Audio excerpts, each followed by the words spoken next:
आदरणीय किसान मजदूर एवं युवा साथियों, पिछले वीडियो में मैं कह चुका हूं कि प्रदेश और देश की जनता जातिवाद और अन्याय अत्याचारी भ्रष्टाचारी विचारधारा वाले राजनीतिक दलों के नेताओं से ऊब चुकी है।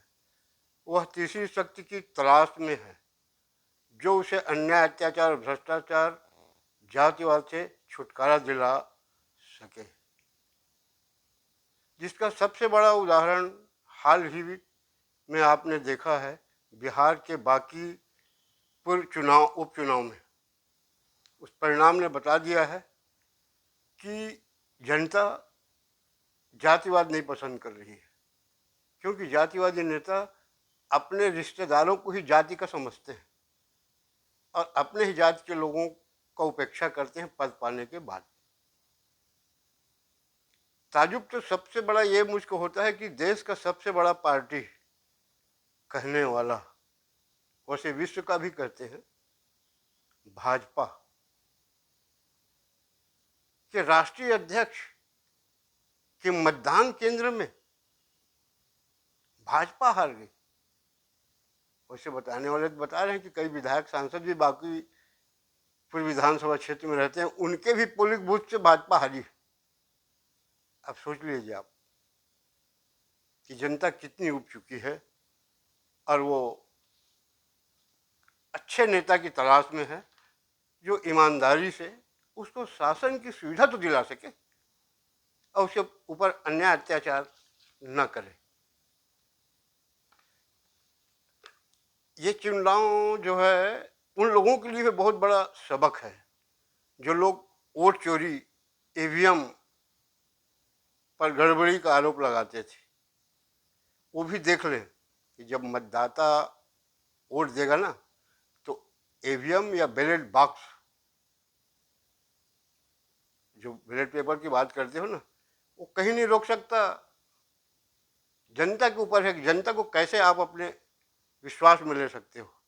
मुझे याद है 77 में इंदिरा गांधी चाहती तो चुनाव नहीं हारती, मगर उसने चाही भी, उसके बाद भी जब जनता ने उसके खिलाफ वोट दे दिया उसी बैलेट पेपर में, क्यों हार गई? अपने पद बचाने के लिए उसने तो आपातकाल लगाया था ना, 2 साल विरोधी नेताओं को अंदर कर दी थी।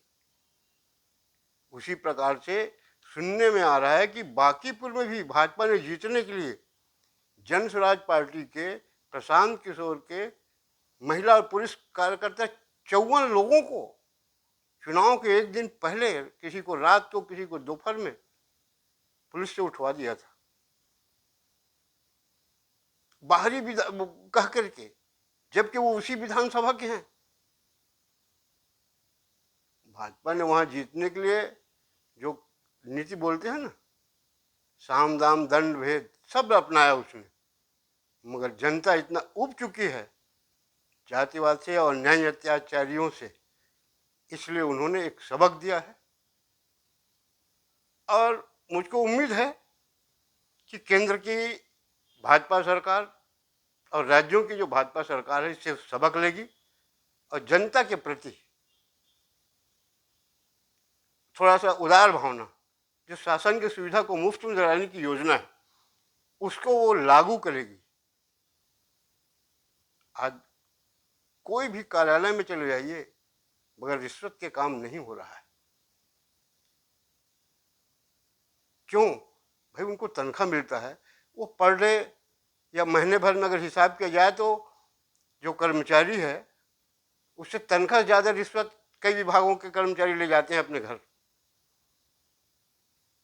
यहाँ कोई विधायक, सांसद, मंत्री ये कहने को तैयार नहीं है कि शासन की सुविधा हमारे राज्य में मुफ्त में मिल रहा है।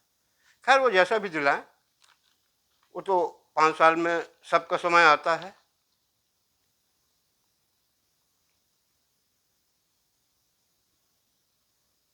अब बाकी पूरे बताते हैं कि देश के बहुत बड़े बड़े नेता प्रचार में आए थे, नहीं बचा सके।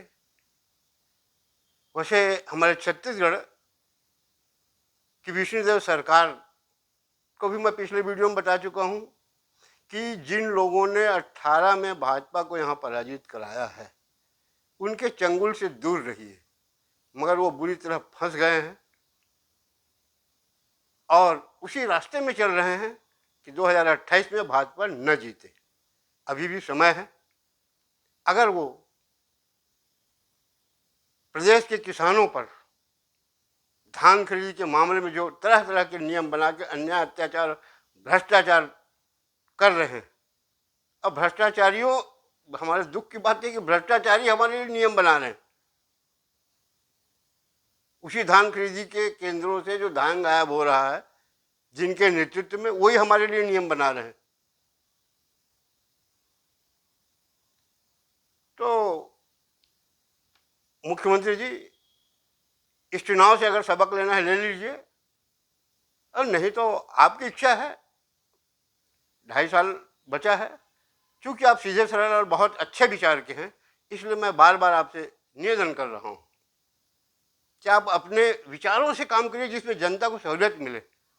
और मैं जानता हूँ कि अगर जिस दिन आप अपने मन से काम करोगे जनता के हित में, तो सही काम होगा। मगर जो सलाहकार हैं ना, 2 जने आपके मेन, एक पूर्व मुख्यमंत्री और एक IAS अफसर रहा है नौकरशाह, उसके चंगुल में आप फंस करके छत्तीसगढ़ की जनता को जो परेशान कर रहे हो, ये भाजपा के हित के लिए और आपके हित के लिए ठीक नहीं है। हालांकि आपके बारे में मैं तो पिछले वीडियो में बता चुका हूं कि पूर्व प्रधानमंत्री मनमोहन सिंह साबित हो रहे हो आप छत्तीसगढ़ के लिए। अन्याय, अत्याचारी, भ्रष्टाचारी कर रहे हैं, अब आप सीधे सरल बने हुए हो, बदनामी आपकी होगी।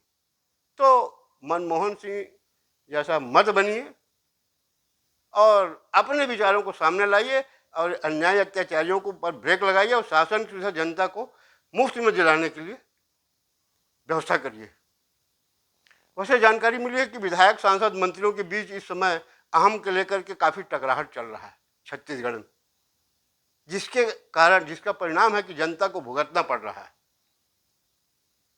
अंत में मैं छत्तीसगढ़ की सरकार, जो अपने आप को सनातनी कहती है, राम भक्त कहती है, उनको सलाह देता हूं कि आप किसी भी अच्छे सनातनी धर्म के जानकार से आप जानकारी ले लीजिए और पता करिए कि छत्तीसगढ़ में साक्षात देवता कौन है, देश में, पृथ्वी में साक्षात देवता कौन है, और उनको सताना आप बंद करिए। पता करने के बाद अगर उनको सताओगे, उनका आह लगेगा, तो आगे चल के आपको तथा आपके पार्टी को बहुत नुकसान होगा। इतना कहकर अपने वाणी विराम देता हूँ। धन्यवाद। जय हिंद।